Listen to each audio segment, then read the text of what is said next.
Bonjour à tous, je suis ravie de vous retrouver. Je suis Aurélie Godefroy, journaliste et écrivaine, et c'est un merveilleux voyage onirique que je vous convie aujourd'hui, puisque j'ai l'immense plaisir d'animer ce podcast sur le monde mystérieux des rêves. Un podcast en 3 parties, nous découvrirons dans le premier la fonction neurologique des rêves chez l'être humain, avant de mieux comprendre dans le second épisode les différents aspects thérapeutiques et psychologiques du rêve, et de conclure dans le troisième avec le rêve lucide et les autres états modifiés de conscience. Ce podcast est édité par Inexploré. Vous le retrouvez sur notre plateforme Inexploré Digital en intégralité pour les abonnés. Pensez à nous soutenir pour profiter de tout l'univers inexploré, des articles, des podcasts et nos magazines trimestriels en format papier et numérique. À l'âge de 70 ans, nous aurions passé plus de 23 ans à dormir et plus de 5 ans à rêver. S'il est dans notre nature de rêver comme de respirer ou de marcher, au-delà de leur processus biologique, nos rêves semblent être aussi de puissants vaisseaux qui peuvent nous mener vers d'autres dimensions de notre esprit et du réel, vers des mondes invisibles, notre moi profond, des parties inconnues de nous-mêmes, nous offrant ainsi des outils essentiels pour nous guider jusqu'à notre accomplissement et le sens même de notre vie. Nos rêves sont donc indispensables pour notre équilibre physique, psychique et spirituel. Est-ce qu'on peut dire qu'ils sont le lien entre le visible et l'invisible, Patrick Lemoine ? Si on considère que quand on dort, on est dans l'invisible, on peut le dire de cette manière-là. J'ai envie de dire quand même que c'est plutôt le lien entre l'affectif et le rationnel, entre le conscient et l'inconscient, entre le monde des esprits et le monde de la réalité. Bref, le rêve, c'est la brèche qui permet à nos deux cerveaux de communiquer. Patrick Lemoine, merci beaucoup d'être avec nous aujourd'hui. Vous êtes psychiatre et docteur en neurosciences. Vous avez publié entre autres Rêves, trans et autres états modifiés de conscience, ainsi que de nombreux autres ouvrages sur le sommeil. Alors pourquoi est-ce que ce monde de Morphée vous fascine autant ? Vous savez, tout le monde en réalité est expert du sommeil, puisque tout le monde est supposé dormir, comme vous l'avez dit, au moins 20 ans de sa vie. Et puis il se trouve que lorsque j'étais envoyé par le ministère de la Recherche en 82, ça fait un moment, à Stanford pour faire de la recherche, il y a un domaine où la France excelle. Les seuls patrons du sommeil sont à Stanford et sont des Français. Et donc, je me suis retrouvé dans ce laboratoire de sommeil, un peu par hasard, et tout de suite, ça m'a fasciné. Parce que d'une part, c'est un monde inconnu, c'est un monde nié, c'est un monde refoulé par le monde universitaire. Il suffit de savoir, par exemple, que pendant toutes les études de médecine, il y a, en tout et pour tout, 0 heure de cours, à part les apnées, en pneumo. Mais le médecin qui s'installe ne sait rien d'insomnie et ne sait pas ce que c'est qu'un somnifère. Il ne connaît pas un mot de l'hygiène des rythmes. Donc c'est terrifiant de voir que un tiers à un quart de notre vie, ou un tiers de notre vie, où il y a tant de maladies, quand on sait que selon la qualité du sommeil, on va vivre vieux et en bonne santé ou non, qu'on aura le diabète, qu'on aura une obésité si on ne dort pas bien, qu'on va perdre la mémoire, devenir Alzheimer si on ne dort pas bien. Bref, c'est fondamental. Enfin, tout repose sur le sommeil et la faculté de médecine l'oublie, l'ignore, le refoule. Et donc, on peut dire aussi qu'elle refoule les rêves. Heureusement que vous vous y attelez. Alors, est-ce que vous pouvez nous dire ce qu'est un rêve, Patrick Lemoine ? Un rêve, Aurélie, c'est ce truc incroyable dans lequel chacun d'entre nous sait ce que c'est que d'être fou. Toutes les nuits, 3 ou 4 fois, pendant 20 minutes, nous sommes complètement givrés. C'est-à-dire que nous avons des scénarios improbables, avec des hallucinations, surtout visuelles, mais qui peuvent être tactiles. On peut pleurer on peut rêver qu'on pleure, et qu'on y croit dur comme fer. Et donc, croire à une histoire basée sur des hallucinations en y croyant dur comme fer, c'est la définition même de la psychose. Nous sommes tous psychotiques toutes les nuits, mais Dieu merci, on en revient. Alors, quelle est plus précisément la mécanique du rêve ? Alors, la mécanique du rêve, on ne sait pas encore, on ne sait pas bien. Je vais faire mon petit moment chauvin, puisque je suis de Lyon, et que l'inventeur du sommeil paradoxal, c'est Michel Jouvet, dont je me veux quand même élève, même si lui était un spécialiste du chat et moi plutôt du bipède, c'est-à-dire de l'être humain. Mais la mécanique, on sait quand même que pour rêver, il faut être suffisamment puissant ou suffisamment intelligent pour savoir se mettre en sécurité. Parce que le moment où on rêve, c'est-à-dire celui où on est en sommeil paradoxal, pour l'essentiel. Après, il y a des discussions, est-ce qu'on rêve dans les autres stades ? Moi, je ne crois pas trop, mais d'autres pensent que si. Alors, est-ce qu'on peut juste revenir sur les différentes phases du sommeil ? On va y revenir. Mais disons que pour avoir du sommeil paradoxal, au cours duquel nous sommes paralysés, sourds, aveugles, très difficiles à réveiller, il faut être en parfaite sécurité. Imaginez, Aurélie, vous êtes une Cro-Magnon dans votre caverne. Si vous pensez qu'un tigre à dents de sabre est en train de rôder autour de votre caverne, vous dormirez pas bien. Ou ce soir, si on vous invite toute seule dans une maison de campagne que vous ne connaissez pas et que vous n'êtes pas sûr d'avoir fermé la porte d'entrée, vous dormirez pas bien. Je pourrais faire des cauchemars. Je pense même pas. Je pense que vous n'arriverez pas à vous endormir. Et on a vu aussi que en période de confinement et de Covid, les gens, ils avaient la trouille de cette vilaine bestiole. Et puis la trouille de la faillite à cause du confinement, et la trouille du conjoint, puisqu'on a vu une explosion des féminicides et des coups et blessures aux femmes. Bref, les gens n'étaient plus en sécurité. Et il y a eu une explosion de la consommation des somnifères, catastrophique. Donc pour rêver, il faut être en sécurité. En effet, nous avons 4 stades dans le sommeil. Après l'éveil, on va dire que c'est le stade 0. Un stade 1, c'est l'endormissement de 3 minutes, 4 minutes, pour les personnes qui ne sont pas insomniaques, bien sûr. Ensuite, vous avez le sommeil lent, léger. Je me rappelle, un de mes élèves disait, c'est la bonne à tout faire du sommeil, c'est-à-dire ça bouche les trous, ça permet que les nuits soient agréables parce qu'il y a une continuité. Le sommeil lent profond, le plus important, le noyau dur du sommeil. Pourquoi ? Parce que c'est au cours de ce stade de sommeil lent profond qu'on fabrique l'hormone de croissance. La totalité. C'est important aussi pour les adultes, cette période, alors ? Mais bien sûr. Et vous, comme moi, moins que votre petit bébé, encore moins que votre fœtus in utero, mais nous en fabriquons jusqu'à la mort. Certes, beaucoup moins. Mais cette hormone de croissance, d'une part, elle permet aux enfants de grandir. Une étude, par exemple, réalisée dans le Bronx, à New York, avec des enfants pauvres d'une communauté portoricaine, montrait que ces enfants ne grandissaient pas. Il y avait des nanismes fonctionnels, alors qu'ils mangeaient à leur faim quand même. Jusqu'au jour où un chercheur a eu l'idée géniale de leur mettre des boules quies, des bouchons à oreilles. Et en 6 mois, ils avaient grandi. Pourquoi ? Simplement parce qu'il y avait tellement de bruit dans leur quartier qu'ils n'atteignaient jamais le stade de sommeil lent profond, pas d'hormone de croissance, ils ne grandissaient pas. Alors chez l'adulte, et même chez le vieillard, l'hormone de croissance, c'est la cicatrisation, c'est la réduction des lipides, c'est la synthèse des protéines et c'est la réduction des glucides aussi. C'est-à-dire que ça fait tout, l'hormone de croissance. C'est la mémorisation, c'est l'immunité, c'est la multiplication des spermatozoïdes. Bref, tout repose sur l'hormone de croissance qui est totalement sécrétée pendant le sommeil lent profond. Et je rappelle que chez l'adulte, c'est au cours des 2 premiers cycles de sommeil, c'est-à-dire pendant les 180 premières minutes du sommeil, si on dort aux horaires habituels.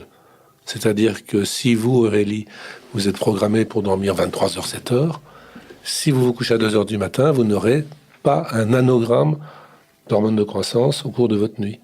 Et vous pouvez faire toutes les grasses matinées du monde que vous voulez, ça ne changera rien. Alors que si vous vous endormez à 23h, vous aurez 3 heures au cours desquelles vous allez faire 2 épisodes de sommeil lent profond, au cours desquels vous allez faire votre hormone de croissance qui va conditionner toute votre vie, votre longévité. Et alors la phase qui suit, c'est laquelle ? Et enfin, donc, la 4e phase, c'est le sommeil paradoxal, le très médiatique REM, Rapid Eye Movement. Qui signifie ? Donc c'est mouvement oculaire rapide, parce qu'on sait que quand on est dans ce stade particulier de sommeil, qui succède forcément à du sommeil lent, léger et normalement profond, au cours duquel on fabrique la plupart des rêves, en tout cas des rêves intéressants, eh bien, on est paralysé, on a une érection, plus spectaculaire chez le garçon que chez la fille d'ailleurs, et on a également ces mouvements oculaires très rapides, très désordonnés, mais en même temps c'est une mauvaise appellation, parce qu'il y a des gens qui naissent sans yeux, et qui pourtant ont du sommeil paradoxal, alors qu'ils n'ont pas de mouvement oculaire rapide. Et donc, c'est à ce moment-là qu'on rêve. Alors, il y a un débat entre scientifiques, ceux qui disent que le sommeil paradoxal, c'est le moment du rêve, et puis d'autres qui disent, non, quand on réveille les gens en stade 1, 2, 3, ils rêvent aussi. Mais des gens comme Jouvet et un peu comme moi pensent que quand on réveille quelqu'un en stade de sommeil léger ou lent, en fait, il a le souvenir des rêves qu'il avait fait en sommeil paradoxal. Et la preuve, c'est que lorsque... C'est Jouvet qui donnait toujours cet exemple, lui qui était un admirateur des dames en général. Je rêve, je suis dans un escalier, devant moi il y a une dame. Si je suis en stade de sommeil léger, bon, je vais voir une dame avec un beau postérieur. Mais si je suis en sommeil paradoxal, ça va être génial, un cul d'enfer, ça va être magnifique. C'est la différence entre le sommeil paradoxal et le sommeil léger. Voilà un exemple parlant. Alors, est-ce qu'on sait ce qui se passe dans le cerveau au moment où on rêve ? Alors, dans le cerveau, il se passe énormément de choses. Et on sait que... il y a eu des expériences un peu cruelles avec les animaux où on sectionne de plus en plus haut les parties du cerveau pour savoir à partir de quel moment, à quelle section, on rêve plus. Et en fait, c'est très archaïque, le rêve. Ça remonte à très loin, puisque tous les animaux à sang chaud, mammifères, oiseaux, ont du sommeil paradoxal et on sait qu'ils rêvent. Il y a une très belle étude qui le démontre bien. Mais on a découvert aussi que certains reptiles, spécialement développés, comme les crocodiles par exemple, ont probablement du sommeil paradoxal. Et très récemment, depuis moins d'un mois, on a découvert que peut-être les pieuvres, donc des mollusques, sont capables d'avoir quelque chose qui ressemble au sommeil paradoxal. Et comme elles changent de couleur au moment de ce stade particulier, et qu'on sait que le changement de couleur correspond à une humeur particulière, de colère, de plaisir, de fuite, etc., on pense qu'elles rêvent justement à des moments où elles sont en colère, où elles fuient, où elles sont contentes. Donc vous voyez que le sommeil paradoxal et le rêve sont des choses très anciennes qui correspondent donc à des zones assez archaïques du cerveau. Et on décrit des ondes qu'on appelle PGO, ponto-géniculo-occipitales. Ça part du pont, qui fait partie d'un endroit très archaïque du cerveau. Et ça va Ça juste... se trouve où, juste pour qu'on C'est en comprenne. gros à la base du cerveau. Et ça va jusqu'à l'occiput. Et ça, c'est intéressant, parce que l'occiput, c'est le cortex optique. Or, quand on rêve, on a essentiellement des images. Et ça persiste, puisque je me rappelle avoir soigné un kiné qui devait avoir 70 ans. À 20 ans, il a perdu totalement la vision. Et il rêvait. Et ce garçon, il était juste fiancé quand il a perdu la vue. Il s'est marié avec cette dame. 50 ans après, c'était un couple magnifique. Il disait quand même, je crois que je suis le seul au monde à rêver de ma femme qui a toujours 18 ans. Et elle qui roucoulait d'aise. C'était génial. Et on voit donc on rêve de ce dont on se souvient, soit dans la journée, soit de manière plus ancienne pour ce qui naît. Alors justement, à propos du souvenir, est-ce qu'on se souvient tous de manière égale de nos rêves ?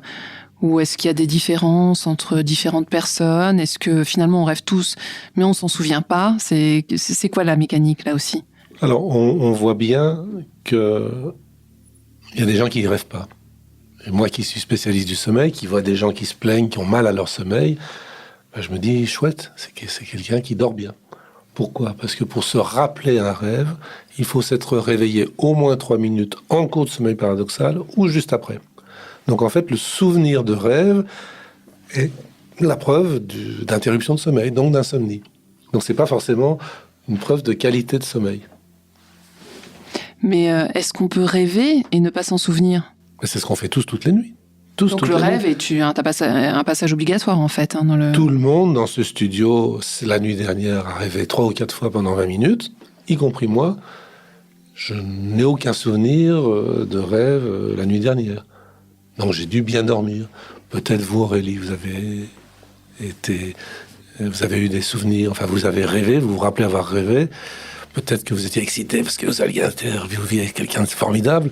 Bref, la stimulation vous avait tenu en éveil. Je plaisante. Mais en tout cas, tout le monde rêve toutes les nuits. Ceux qui s'en souviennent, c'est ceux qui ont un sommeil interrompu.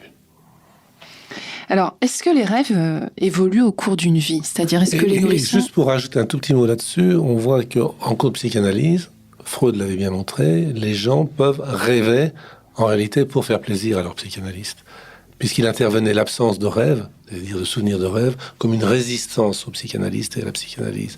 Et donc on voit bien que dans le cas particulier, l'excitation de l'analysant ou de l'analysante à l'idée de la prochaine séance pour faire plaisir au psychanalyste, entraînait des réveils multiples et permettait d'avoir des souvenirs de rêve. Donc ça veut dire qu'on peut impulser le fait de se souvenir de rêver. À partir du moment où on a envie de faire plaisir, on a envie de susciter quelque chose, on peut tout provoquer pendant le sommeil, on peut tout faire en fait. Donc on peut rêver sur commande. Oui, d'une certaine manière, oui. Et la psychanalyse en est la meilleure illustration. À Épidore, c'était la même chose aussi dans l'Antiquité grecque. Alors, on va revenir justement sur Épidore, parce qu'il mérite qu'on s'attarde un petit peu. Mais avant, je revenais à ma question. Est-ce que les rêves évoluent au cours des différents âges de la vie ? Absolument. Tout le sommeil évolue au cours de la vie. On sait que jusqu'à l'âge de 3-4 mois, on a du sommeil rapide, qui est l'ancêtre du sommeil paradoxal. Et que déjà, in utero, assez vite, en fait, il y a des phases de sommeil rapide. Donc moi, je pense profondément que le fœtus rêve. Alors, on ne sait pas, on n'a pas encore tellement interviewé de fœtus pour savoir de quoi ils rêvent, mais comme on sait que les fœtus, ils entendent des bruits, comme on sait qu'ils voient, à partir du moment où ils ont des yeux, des couleurs qu'ils peuvent repérer le jour et la nuit. Alors c'est un peu inégal parce que un fœtus d'une maman noire a moins de lumière qu'un fœtus d'une maman très blanche parce que la lumière passe plus ou moins bien. Et puis il y a aussi la couche de graisse qui va jouer un rôle. Mais en tout cas, le fœtus, il a des perceptions gustatives, visuelles et auditives. Et gustative, on peut imaginer que, puisqu'à chaque repas, le liquide amniotique est envahi par le goût du repas, eh bien, que le bébé va peut-être rêver. Et Cyrulnik l'a très bien montré. À la naissance, il a pris un certain nombre de nouveau-nés marseillais et un certain nombre de nouveau-nés parisiens. Et à la naissance, il leur a mis sur la langue une goutte d'aïoli. Et on voyait les petits Marseillais avec un sourire jusque des oreilles, et les petits Parisiens qui se mettaient à pleurer. Donc on voyait qu'il y avait une culture, peut-être un rêve d'aïoli chez les Marseillais, pas chez les Parisiens. Et chez les nourrissons ? Alors chez les nourrissons, il y a beaucoup de sommeil paradoxal aussi, et les choses se stabilisent un peu plus tard, vers l'enfance, vers on va dire 8-10 ans. Et après, c'est assez fixé tout au long de la vie, et c'est quand on vieillit où le sommeil paradoxal et le sommeil dans profond se morcellent, se réduisent, deviennent parfois assez misérables, mais persistent quand même jusqu'au bout. Et je rappelle d'ailleurs qu'au cours du sommeil paradoxal, je l'ai déjà dit, il y a une érection, aussi bien du pénis que du clitoris, ce qui est d'ailleurs étrange d'un point de vue évolutionniste, parce que j'ai interrogé énormément de femmes sur est-ce que vous percevez vos érections clitoridiennes. J'ai même demandé à des gynécologues est-ce qu'ils avaient une idée là-dessus. Personne ne s'est intéressé à ce sujet-là et a priori aucune femme n'est capable de percevoir ce phénomène qui est pourtant constant, qui existe, l'érection clitoridienne, et qui aurait dû disparaître d'un point de vue évolutionniste puisqu'il sert à rien et qu'il n'est pas perçu. Mais bon, ça persiste quand même. Donc on voit que même un vieillard de 95 ans qui n'a plus aucune activité sexuelle va quand même bander toutes les nuits, de même qu'un fœtus in utero. Alors, revenons sur un des chapitres, moi, qui m'a passionné dans votre livre, Rêves, trans et autres états modifiés de conscience. C'est celui qui concerne les religions, la mythologie, les civilisations. On se rend compte qu'en fait, le rêve, dès le départ, a joué un rôle essentiel. En fait, c'est le conseiller. Oui, en réalité, la plupart du temps, on considérait que le rêve était le message des dieux, le messager des dieux. À savoir que lorsque, par exemple, Hérode décide de perpétrer l'abominable massacre des innocents, dont tous les bébés étaient massacrés par Hérode, eh bien un ange est venu souffler par avance cette horreur à l'oreille de Joseph, qui s'est barré en Égypte. Bon, c'est probablement complètement inventé, parce que les Romains, ils notaient tout, et s'il y avait eu un truc aussi important et aussi abominable, ils l'auraient noté quelque part. Donc c'est sûrement un truc de propagande de l'Évangile. Mais bon, on voit que, pour l'auteur, Joseph a été prévenu par un ange messager de Dieu.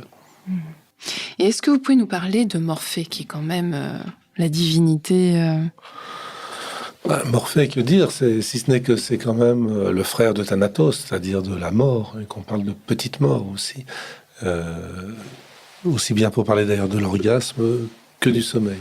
Donc on voit que dans l'Antiquité, qu'elle soit grecque ou romaine, Hypnos, Morphée étaient des dieux extrêmement importants, et surtout, c'était les messagers des dieux.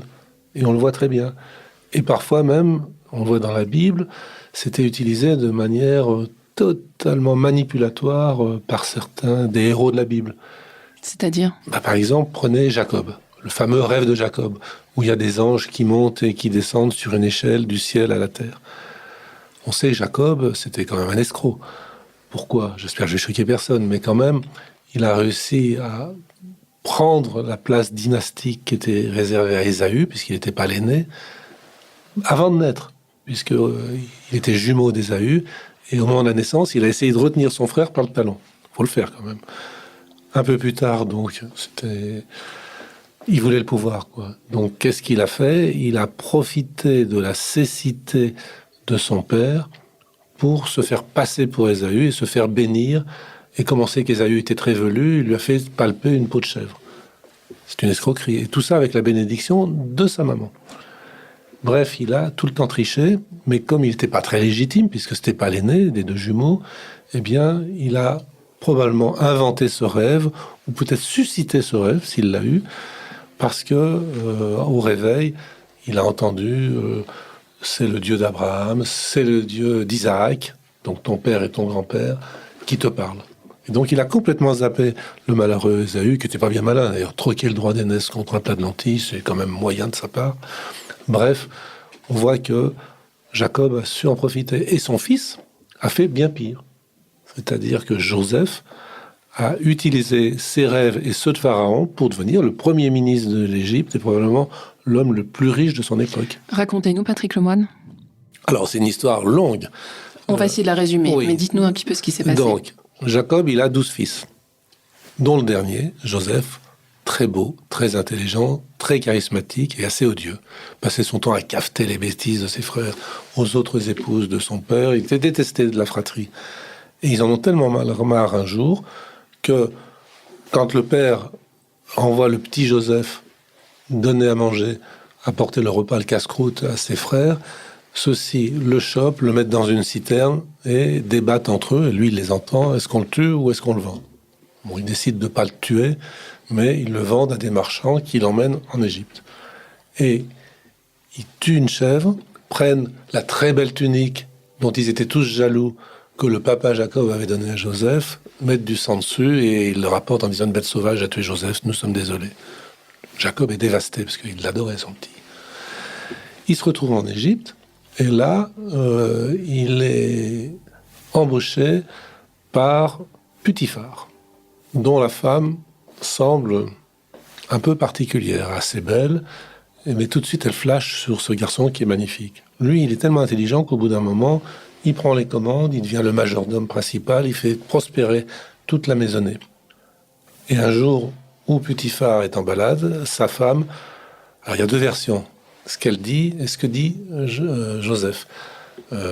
Joseph dit, elle m'a sauté dessus, elle a voulu m'arracher mes vêtements et je me suis sauvé tout nu. Et elle dit, il a voulu me violer et j'ai pu le chasser et il est parti tout nu. Bref, il se retrouve en prison, parce que quand même, c'était la femme du capitaine des gardes de Pharaon. Et il est en prison. Et il est tellement brillant qu'au bout d'assez peu de temps, il devient, pareil, le majordome de la prison. Il organise tout, il est devenu le vice-directeur de la prison.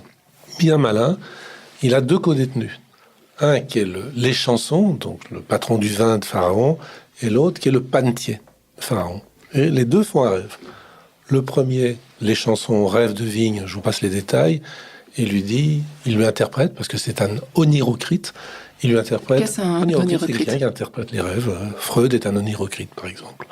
Et donc, il lui dit, écoute, c'est un rêve qui fait que dans 3 jours, puisqu'il y a 3 grappes de raisin, tu vas sortir de prison et Pharaon va te remettre dans tes prérogatives. Et le panetier, lui, il a du pain il a 3 corbeilles de pain que les oiseaux viennent picorer.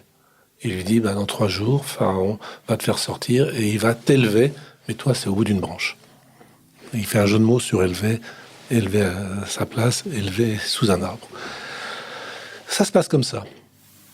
Mais malheureusement, l'échanson n'est pas reconnaissant et ne sort pas comme promis Joseph de prison. Mais Pharaon fait des rêves. les 7 vaches maigres et les 7 vaches grasses, les 7 épis gras et les 7 épis maigres. Rappelez-vous, 7 vaches grasses, 2 dus sont dans un champ, et au bout d'un moment, 7 vaches maigres arrivent et dévorent les 7 vaches grasses. 7 épis de blé sont très beaux, et 7 moches et maigres épis dévorent les premiers. Pharaon demande à tout le monde, ça veut dire, personne ne sait interpréter, et tout d'un coup, les chansons se rappellent, mais il y a un gars, un certain Joseph en prison, il est très bon pour interpréter les rêves. Ils vont le chercher, ils lui expliquent que 7 vaches grasses, c'est 7 années d'abondance, et 7 vaches maigres, c'est 7 années de famine. Et pareil pour le blé. Donc Pharaon, je vous donne le conseil, c'est là qu'il est bon, qu'il est manipulateur. Vous devriez, pendant les 7 ans d'abondance, prélever 20% de la récolte, les stocker, de manière à nourrir le peuple par la suite. Et il faudrait trouver quelqu'un de très fort pour ça. Il est aussi sec qu'à 30 ans nommé Premier ministre de l'Égypte quand même. Hein. Il est vizir de l'Égypte, je ne sais pas si vous vous rendez compte. Grâce à ses rêves. Grâce à ses rêves et ses manipulations de rêves, parce que même étant enfant, il avait des rêves manipulatoires. Et il a réussi à humilier son père, à humilier ses frères, uniquement toujours grâce à ses rêves. Alors on retrouve les rêves, on le disait dans la mythologie, donc les rêves bibliques, prémonitoires, dans le monde musulman, et puis dans des civilisations qui sont plus contemporaines, même si elles sont lointaines, comme les rêves chez les aborigènes. C'est fascinant, Patrick Lemoine. Oui, les aborigènes, c'est le peuple du rêve.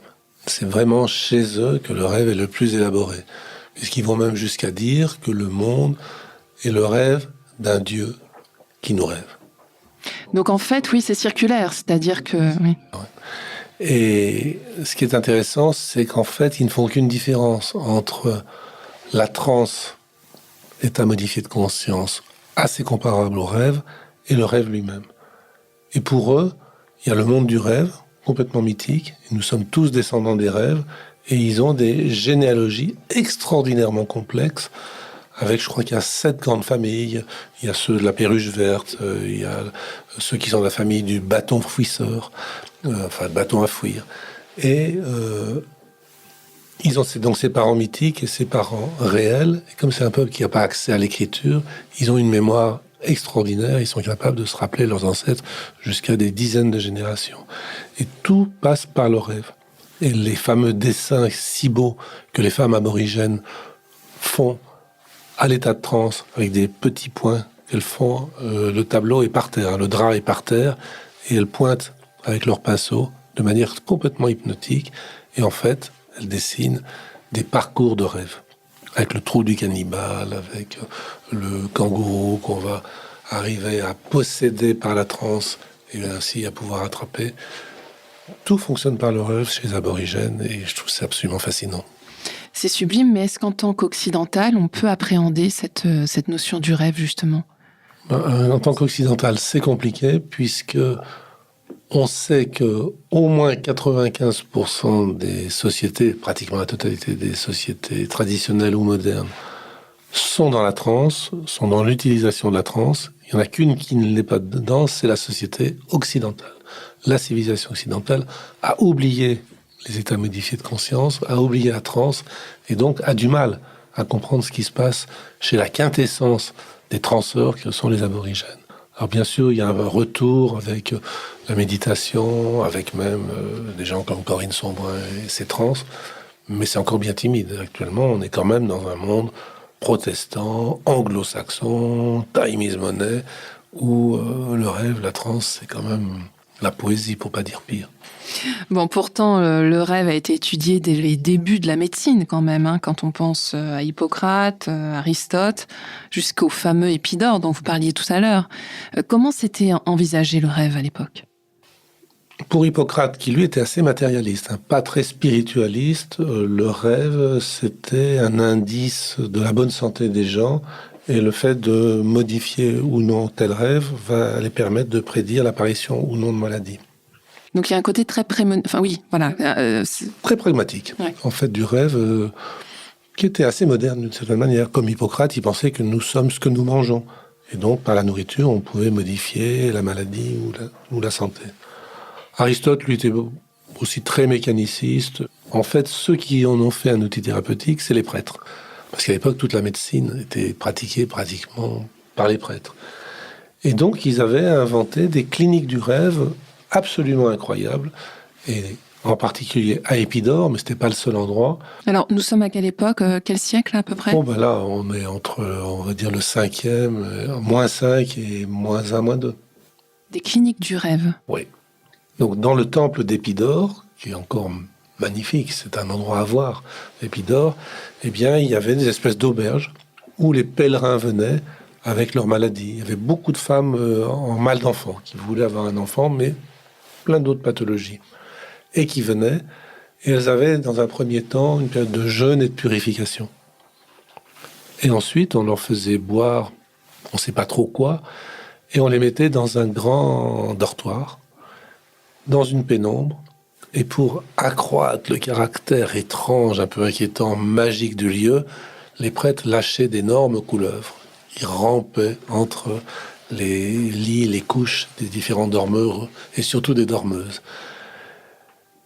On pense aussi que les prêtres devaient utiliser leur propre serpent intime, puisqu'il y a eu beaucoup de femmes qui ont été guéries de leur stérilité grâce au séjour à Épidore.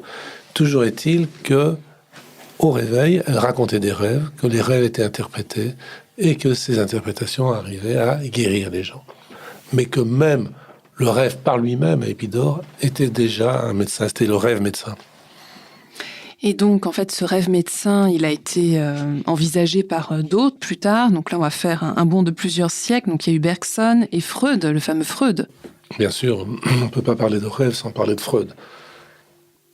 On ne peut pas dire qu'il était très scientifique dans son approche, mais quand il disait que c'était la voie royale pour l'inconscient, il n'avait pas complètement tort. Freud n'a pas dit que des bêtises, même s'il en a dit un grand paquet.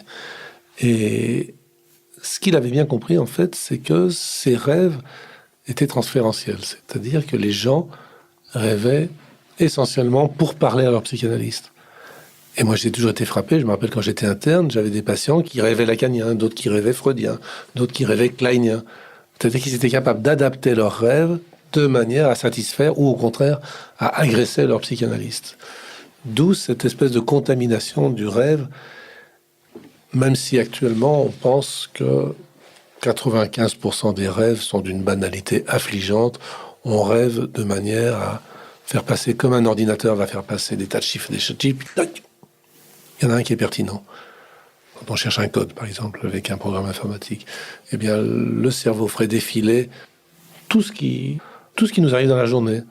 Par exemple, Aurélie, vous avez une belle robe rouge, mais je ne suis pas certain que dans 10 ans, c'est très important que je me rappelle que vous avez une très belle robe rouge. En revanche, le plaisir de cette interview, peut-être que cette nuit, mon cerveau, ça c'est pertinent. Donc le rêve permet de trier et ensuite de stocker les souvenirs pertinents. Ça c'est essentiel. Mais effectivement, il y a d'autres fonctions du rêve que Freud a bien vues. Alors, est-ce que parmi ces fonctions, il y a aussi cette interaction entre les êtres humains, ce lien qui se crée grâce au rêve? Alors c'est très important ce que vous dites, Aurélie. C'est une vieille étude qui a été faite par Cyrulnik et Ohayon à Marseille. C'est une étude qui doit dater 45 ans à peu près, où on a pris des bébés chats, des chatons, et on leur a donné des médicaments antidépresseurs qui bloquent le sommeil paradoxal. Donc par hypothèse, ces bébés chats ne rêvaient pas. Et on a vu qu'une fois adultes, ils ne savaient pas ce que c'était qu'une société de chats, ils n'avaient aucune idée des interactions avec les autres chats, ils ne savaient pas s'accoupler, quand ils croisent un autre chat, ils étaient perdus, pouvaient être agressifs ou terrorisés. Et donc l'hypothèse, c'est que, et je vais là beaucoup développer aussi, c'est qu'au cours du sommeil paradoxal, chez le petit, que ce soit le chaton, le petit homme, n'importe quel bébé, mammifère ou oiseau, on apprend les codes sociaux de son espèce. Et donc c'est important. Autant on peut considérer que chez l'adulte, dans les conditions normales, ça sert à rien de rêver, puisqu'il y a des médicaments comme les IMAO, qui sont des antidépresseurs, qui bloquent complètement le sommeil paradoxal pendant des dizaines d'années, où les gens vont très bien, n'ont pas de névrose, ne sont pas spécialement instables, vont bien. Donc on peut se passer de rêver très facilement dans les conditions normales, mais chez le petit enfant, a priori, c'est complètement indispensable. Alors, les autres fonctions du rêve, c'est bien évidemment le développement du cerveau, vous le disiez tout à l'heure aussi, consolider la mémoire. Donc, il y a toutes ces fonctions cognitives qui sont... Sélectionner les bons souvenirs, enfin les souvenirs pertinents, et effectivement les stocker. Donc, c'est effectivement essentiel. Et alors, je voyais aussi que vous disiez que c'était important de consolider soit une faiblesse ou une force génétique à travers les rêves. Comment est-ce qu'on peut expliquer ça ? Vous savez, je me suis beaucoup occupé de jeunes femmes, ou de femmes moins jeunes, qui avaient été victimes de viols, de sévices, de tortures, d'inceste, enfin d'horreur. J'ai même créé un groupe qui s'appelle les Dissociés Anonymes. C'est elles qui ont trouvé ça. J'ai une vingtaine de guerrières, militantes, géniales, qui travaillent tous les mois depuis bientôt 5 ans dans ce groupe. Et on voit que dans ce qu'on appelle le syndrome de stress post-traumatique, au cours desquels peuvent se produire des transes pathologiques qu'on appelle des dissociations, eh bien, le rêve, qu'on appelle le cauchemar, est une manière pour l'organisme de tenter de digérer le traumatisme. D'ailleurs, au 19e siècle, on parlait de cauchemar traumatolytique. C'est vrai que ça fonctionne. C'est-à-dire que si, je sais pas moi, ce soir, vous êtes flashé sur le retour parce que vous conduisez un peu trop vite, peut-être vous allez avoir un ou deux cauchemars, puis ça va régler le problème. C'est-à-dire une façon de digérer le traumatisme. En revanche, quand le traumatisme est indigeste, au sens étymologique du terme, le cauchemar va échouer, va se répéter, va devenir pénible, et il va contaminer les journées par les flashbacks et les réminiscences dans la journée. Donc, en fait, c'est une forme de fonction de nettoyage. Absolument, et de digestion, vraiment, d'intégration, que moi j'essaye de faire comprendre par la métaphore d'Internet, comme pour le MDR. Imaginons donc que si vous avez un traumatisme ce soir, moyen, on va dire, pas très grave, quotidien, eh bien au cours de la nuit, vous avez commencé par stocker ce souvenir, enfin ce traumatisme, ce mini-traumatisme désagréable, dans les réseaux affectifs, plutôt du côté droit du cerveau si vous êtes droitière. Et au cours du sommeil paradoxal, comme en témoignent les mouvements oculaires rapides, eh bien vous allez télécharger une pièce jointe, flash, vers le cerveau gauche, qui est rationnel, où on stocke les choses. On peut les désarchiver si on a envie, par curiosité, de voir toutes les fois où vous avez été flashé quand vous conduisez, qui sont sûrement très nombreuses. Et puis, parfois, le souvenir est tellement horrible, le traumatisme est tellement abominable, que la pièce jointe est trop lourde. Et elle passe pas. C'est-à-dire quand vous essayez de la télécharger du droit au gauche, ça fonctionne pas. Le cerveau essaye, pousse le système, ça passe toujours pas, ça se met en boucle et ça bug. Et le bug, ça s'appelle le syndrome de stress post-traumatique. Et les efforts du cerveau pour télécharger la pièce jointe, c'est le cauchemar et le flashback dans la journée. Donc, et voir les amnésies aussi, peut-être. Alors, l'amnésie, c'est comme d'ailleurs la transe, une façon de survivre. Parce qu'en fait, lorsque c'est tellement horrible, on refoule. On refoule. C'est toujours dans le cerveau quelque part, mais c'est inaccessible. De même, la dissociation, c'est un moment où pour éviter de péter les plombs, de péter un câble, de péter un fusible, bien le cerveau se met en mode off. Et combien de filles qui ont été violées me racontaient, bah oui, il était en train de me violer, moi j'étais dans un coin de la pièce et j'observais mon corps en train de se faire violer. C'est ça la dissociation, on est hors de soi pour pouvoir survivre à quelque chose de tellement horrible qu'on ne peut pas rester dans son corps dans ce moment-là. Donc en fait, rêver, ça permet de digérer peut-être de manière, ou de réguler du moins les émotions. Ça c'est finalement même des émotions peut-être plus agréables. Hein. C'est pour ça que je disais qu'en temps normal, rêver, ça sert à rien. Mais effectivement, quand il y a un traumatisme, même s'il n'est pas très important, c'est utile. Alors, quelle est la différence fondamentale avec les autres états modifiés de conscience ? Et je pense peut-être, parce que vous avez écrit un très beau livre sur l'ennui, l'éloge de l'ennui aux éditions du Relier, et on se rend compte que l'ennui est propice au rêve et que c'est même très utile. Oui. Moi, je ne pense pas qu'il y ait une différence de nature. Là, je ne parle pas tellement en neuroscientifique, je parlerai plutôt, j'allais dire en philosophe. Non, je ne suis pas un philosophe, mais disons en penseur. Je ne pense pas qu'il y ait une telle différence entre le rêve, la transe, la rêverie, la méditation, la transe hypnotique, la cuite, l'orgasme, le trip sous l'empire d'une drogue, etc. Tout ça, c'est des états modifiés de conscience. Je pense que la différence est plutôt quantitative que qualitative. Parce qu'au fond, Quand vous écoutez un toxico qui vous raconte son voyage avec telle ou telle drogue, la différence c'est que le rêve n'est pas extraordinaire. Et quand quelqu'un vous raconte un orgasme ou vous raconte même une rêverie, c'est pas si différent que ça. Et je pense que ça fait appel au même phénomène que moi j'appelle la brèche. Nous avons deux cerveaux, un cerveau rationnel, un cerveau irrationnel. Si je suis psychanalyste, je vous dirais l'inconscient et le conscient. Si je suis un chaman mongol, je vous dirais le monde des esprits et le monde de la réalité. Et ces deux mondes s'ignorent. Ces deux circuits neuronaux s'ignorent. Et les rares brèches sont ce que Freud a bien vu avec le lapsus, l'acte manqué et le rêve. Il a complètement loupé l'intuition. Je ne comprends pas comment un type aussi brillant a pu rater l'intuition, qui, à mon avis, est la quatrième voie, la quatrième brèche entre le conscient et l'inconscient, et que c'est ces brèches entre conscient et inconscient qui expliquent cet état modifié de conscience. C'est qui explique aussi des grandes découvertes, parce que beaucoup de grandes découvertes, je parle des vraies découvertes qui ont changé le monde. Par exemple, Patrick Lemoine. Einstein, quand il découvre la relativité à la suite d'un rêve, c'était impensable de mettre ensemble le temps et l'espace. C'est deux trucs qui n'ont rien à voir. Racontez-nous ce rêve, c'est incroyable quand même. Alors Einstein, je crois que c'est vrai. Je n'oserais pas le dire à 100%, mais je pense que c'est vrai. Apparemment, il l'a raconté, mais c'était un coquin quand même, Einstein. Bref, il rêve qu'il est sur une luge et qu'il descend une pente enneigée. Et il va vite, de plus en plus vite, de plus en plus vite. Il lève les yeux et il voit que dans le ciel, les étoiles se mettent à bouger. Et il voit que le mouvement des étoiles défend sa propre vitesse à lui. E égale mc2. Le temps et l'espace sont mêlés. La relativité est née. Donc le fait de mettre ensemble deux concepts inconcevables quand on est rationnel, bien réveillé, mais quand on rêve, on fait ce qu'on veut. On n'a aucune censure. Rien n'est interdit. Et c'est dans ces moments privilégiés où on rêvasse, parce que l'ennui, c'est un moment qui est propice à rêvasser, où on glande, ou bien quand on rêve vraiment, c'est des moments où on met ensemble des concepts qui n'ont rien à voir et on peut tout d'un coup être créatif. Merci infiniment Patrick Lemoine. Je rappelle que vous venez de publier Éloge de l'ennui aux éditions Le Relier. Je vous invite à poursuivre ce voyage en compagnie de Chantal Motteau dans notre prochain épisode où nous allons explorer plus en détail la fonction thérapeutique des rêves.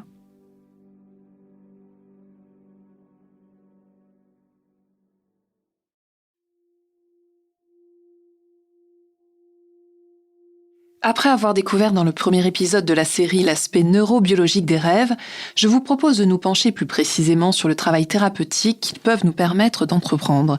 Chantal Motteau est avec nous. Chantal Motteau, bonjour. Bonjour Aurélie. Vous êtes psychothérapeute et auteure de Déchiffrer ses rêves pour bien guider sa vie. C'est publié chez Duno. Alors, du point de vue psychologique, analytique, comment est-ce qu'on pourrait définir le rêve ? Alors le rêve, on pourrait dire que c'est un messager qui nous provient de l'inconscient et qui va nous fournir, nous livrer des messages pour que nous puissions prendre conscience de ce qui se passe pour nous dans les profondeurs de notre inconscient. Donc en fait, il fait vraiment aussi le lien, le pont entre l'inconscient et le conscient. C'est ce qui permet le dialogue. Voilà, tout à fait. Le rêve va nous apporter des messages. On va s'interroger, on va se questionner, on va se dire mais pourquoi j'ai rêvé de ça ? Mais qu'est-ce que ça veut dire ? Et donc on commence à établir un dialogue entre une sphère que l'on connaît moins, qui est l'inconscient, et puis la sphère que l'on connaît, que l'on maîtrise parfois même, qui est le conscient. Et donc, il y a un message qui provient de l'inconscient vers le conscient, qui est le rêve, et puis il y a notre questionnement qui fait le chemin retour. Et en faisant ces allers-retours, on établit comme ça une connexion avec son moi profond. Alors, on ne peut pas évoquer cette question du rêve sans parler de Freud, puisque c'est lui qui nous donne les bases, en fait, en psychothérapie. Racontez-nous un petit peu comment est-ce que lui envisageait le rêve. Oui, alors Freud, bien sûr, ça a été le premier au 19e, 20e siècle à redécouvrir le rêve, qui était déjà connu dans les temps anciens, et qu'il a découvert sous l'angle psychanalytique en se rendant compte que nous pouvons refouler des choses dans notre inconscient. Nous pouvons, en quelque sorte, fermer la porte à à certaines choses. Et le rêve vient la nuit ouvrir les portes pour exprimer des choses qui ont été refoulées. Et donc, il a beaucoup travaillé sur le rêve pour comprendre ses patients, ses patientes surtout, qui exprimaient des choses en donnant des signifiants au rêve. Il a compris un petit peu ce qui se passait. Alors, il avait dans sa clientèle pas mal de gens névrosés.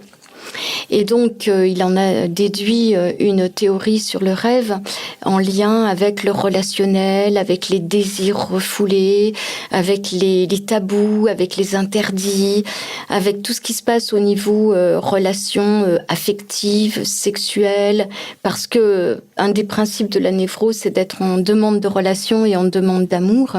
Et donc, il a beaucoup travaillé dans le symbolisme du rêve, comment ces demandes d'amour, ces demandes de relation se déroulait à travers les rêves. Et puis ensuite, il y a Jung qui a poursuivi le travail. Juste pour revenir un instant sur Freud, vous disiez ses patientes surtout, mais pourquoi c'était surtout des femmes ? Parce que la névrose est quand même plus la demande de relation est quand même plus un processus féminin.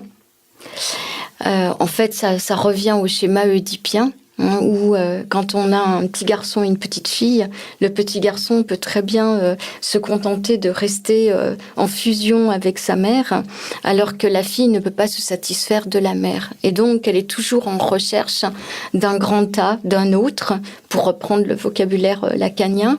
Et donc, en allant chercher cet autre, elle est toujours en demande de découvrir, de trouver de nouvelles relations et d'établir un contact notamment avec l'homme pour équilibrer la relation avec la mère.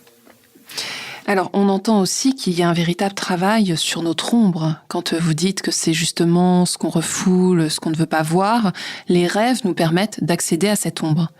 Oui, alors là, ça va concerner par exemple tous les rêves où on descend dans des sous-sols, où on descend dans des caves, les rêves où on rencontre les monstres, les rêves où on rencontre des gens patibulaires, des rêves de peur, des rêves de nuit, des rêves d'angoisse.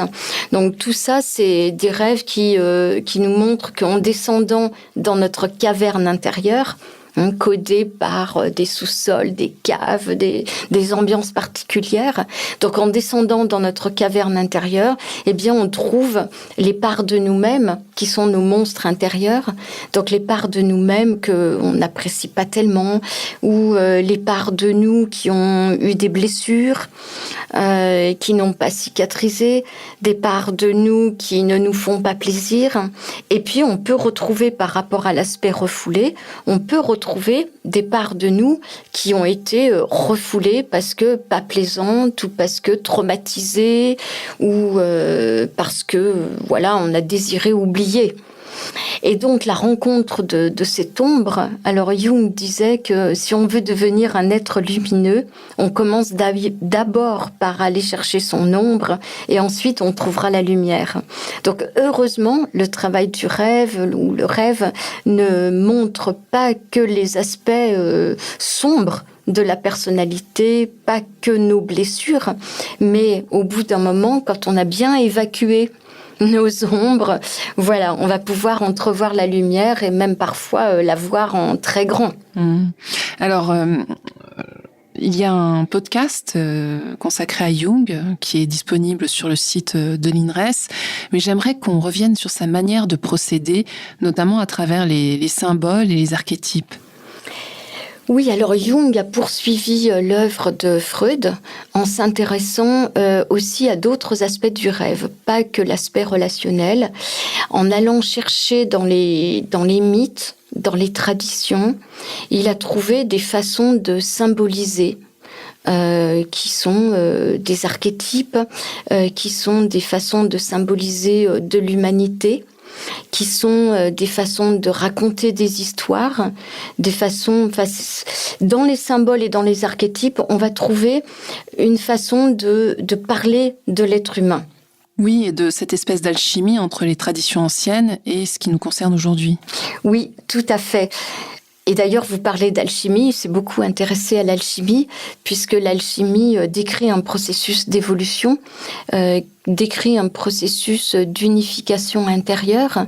Et donc, pour reboucler avec se découvrir soi-même, se connecter à soi-même, bien, on peut dire que en se connectant encore plus à nous-mêmes, en se réconciliant encore plus avec nos monstres intérieurs, en s'acceptant un petit peu plus soi-même dans toute une grande globalité que nous sommes, eh bien, nous réalisons en nous un travail alchimique.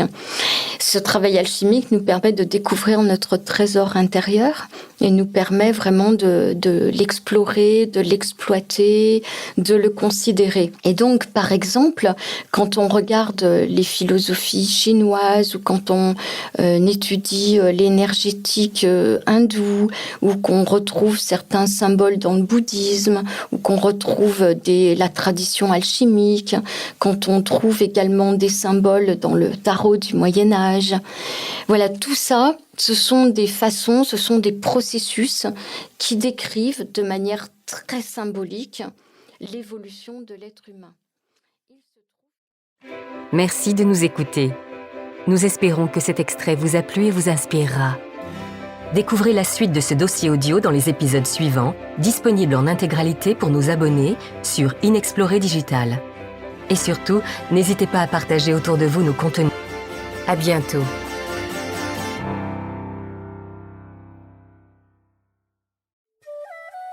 Des mystères du monde à l'extraordinaire dans nos vies. Inexploré propose des enquêtes, des expertises et des articles pratiques pour permettre à chacun d'ouvrir son esprit, afin de se mettre en route sur les chemins de la sagesse et du bonheur. Abonnez-vous pour aller plus loin, soutenez-nous et profitez de toutes les versions longues de nos contenus sur Inexploré Digital. À bientôt.